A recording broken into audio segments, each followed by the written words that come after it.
Hey everybody, I'm Cinnamon Cooney, your art Sherpa, and today I'm going to be showing you a great little seascape painting that you can do. It's a perfect first watercolor painting. It's going to demonstrate and show you two very important techniques in this medium that you really have to be able to get your head into. On the mic is my husband, John. Hi, guys. He's going to be tracking me with the robotic zoom-in camera so you can see the action of the brush. You really want to be able to see the brush in a watercolor tutorial so you can understand how wet it is, how it's offloading paint, how everything is happening. So he's going to make sure you have that. This is actually going to be one of those projects that I think you're going to find really makes a difference for your optimism on your ability to paint. I'm even going to encourage John to do this one All right. Yeah. because I think he's going to be like, oh, I really like that. So let's put this to the side and get started. I have 140-pound paper, also 300 gram. That's the same. It's cold press, which means it's kind of bumpy. I have an oval round. I have a number 8 detail, a little box of watercolors, and a T-square because, frankly, straight lines are not my friend. So the first thing I'm going to do is I'm going to come across my paper and make sure that I have a nice square straight line that I line up to. And you just use the edge of the paper to line this up. I'm going to do this in the lower third, and with just a regular pencil, I'm going to very lightly drag across my paper. You won't be able to see it, but I will, and that's going to help me remember where my straight line is because water is very level, and you got to get that part. Now I'm going to bring my water onto my brush over here, and I've got some sort of dried blue. It's really just a mix of my phthalo blue, my ultramarine blue, and sometimes I grab a little green into it. And I'm going to be coming across my horizon line with just the tip of the brush at first, pretty wet, as you can see. We're going to just do this at first on the horizon line, pretty wet, and then as we dry brush down, it's going to pull down. When I come across where the sun is, I'm going to get the line a little thinner, and then I'm going to, I guess, sponge off my paint because I forgot my towel. That's cool. All right. So what we're going to do here is I'm going to come across and I've dried out my brush. I've taken the excess water out of my brush and I'm going to come across on the flat. The center I'm going to let wiggle back and forth and it's going to be wider at the bottom. If you need a little more paint, let me move my, oh, I also have a sponge for the clouds. That's going to be something you guys really, really enjoy. So the amount of water I have on this, I drag off the extra on the lip. I've got this loaded light and I'm going to be pulling this across. And I like to do this back and forth. You'll notice all my brush strokes are horizontal and pretty level. And a lot of the white paper is showing through. I'm going to come across on this side doing a similar thing, letting a lot of my white paper show through. And then at the bottom, go ahead and let that reflection be a little bit wider. Now, when that's done, I can dip in the water, come get my two colors again and mix them across.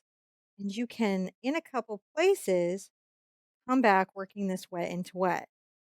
But I like to preserve some of that dry brush so I don't paint it all out.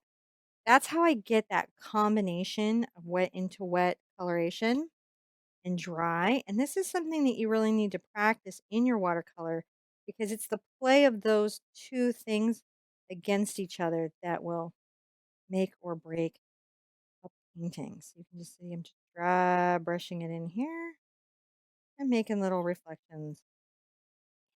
Ocean. In my little ocean. Back and forth. That's all we're doing. Playing with sunlight on the surface of the wire. You like that, John? Yeah. Now, I'm feeling like I want it to be a little bit lighter at the front, so I'm going to lift up some of this, and I'm going to just, after sectioning out my brush, make sure that that's pretty light right there, too. I think that's going to be important that it opens up. Now, in my sky, and I'm going to do this above my ocean, I'm going to be real careful not to touch the wet of my water to the ocean because it's still drying, and if it touches, it's going to bleed up. It's okay for you to grab a little color into this wash, and we're going to do this wash all over. So it's got a little color in it. It's pretty wet. You want it to be shiny but not puddled. It shouldn't have an edge on its drop, if that makes sense. And the reason that we've got some color into this wash is because we're going to be using our sponge to create our soft clouds. And then we're going to be using a bloom effect where wet paint bleeds into the water to create the rest of it. But I need to have a little pigmentation here and there to make sure I've got enough going on. You can see I'm just dragging this back and forth, adding a little color. I'll let it be light down here. Now up at the top, I'm going to get a lot of pigment on my brush. And I'm going to just let this come down here at an angle. And I'll just paint all that in. That's my nice dark area up top. You got to love that. You can bring that around. I like to just make some interesting cloud style shape. And I'll just come across with just this pure pigment. And you can see it just blades right into that space. Yeah.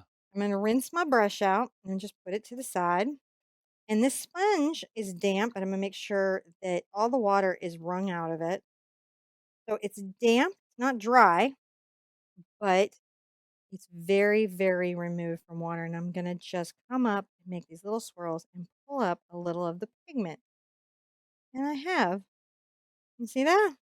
Oh, And it just makes these little fluffy clouds. I don't want to work the paper too much. I'll rinse out. And the reason being is that if I get rough with my paper, it's going to tear and be unhappy. So I got to be gentle enough. I don't want to go hog wild on it. I can even take this down there, come back and keep lifting. See how each time I apply the sponge, I'm not using a lifting agent. I'm not using any type of medium here. I'm just letting the natural inclination of the sponge create the clouds. All I've got to do. Then when this is dry, I can go ahead and add little birds if I want to. I could add a little ship if I felt like it. Really anything that I want to. While I'm letting this dry, since the lower half is now dry, I can come back and get a little bit of my color again.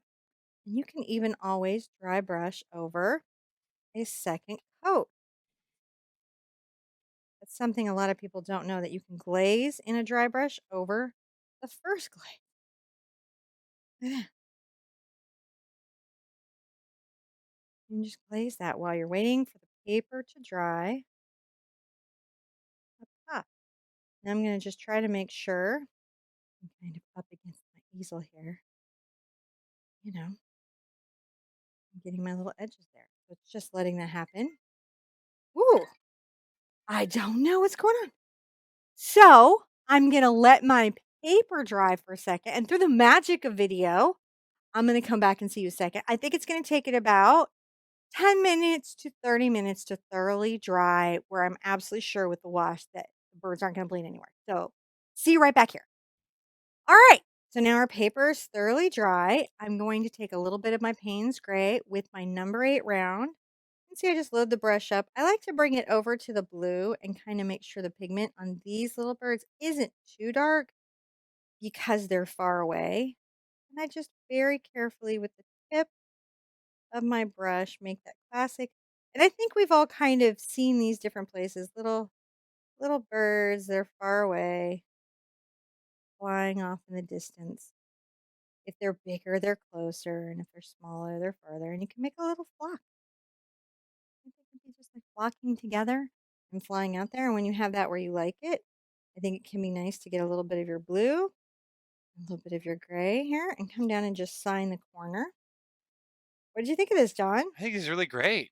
It's just simple, but it gets you to understand that it isn't necessarily a lot of complexity that makes a nice painting, and that these are techniques that you can do with just a little practice. I'd love you to come back tomorrow because I'm going to show you the difference between the papers and paint choices I'm making. So I'm going to show you inexpensive paint with copy paper, A1 paper, I think is what they call it in Europe, and my 140-pound and good paints. You understand why I do things like tape them down, or why I use the paper I use. And once you see it, you'll be like, oh, she's not messing with me.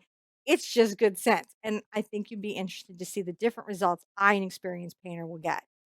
So be really good to yourself. Say kind words to yourself. Be good to each other. Speak kindly to each other.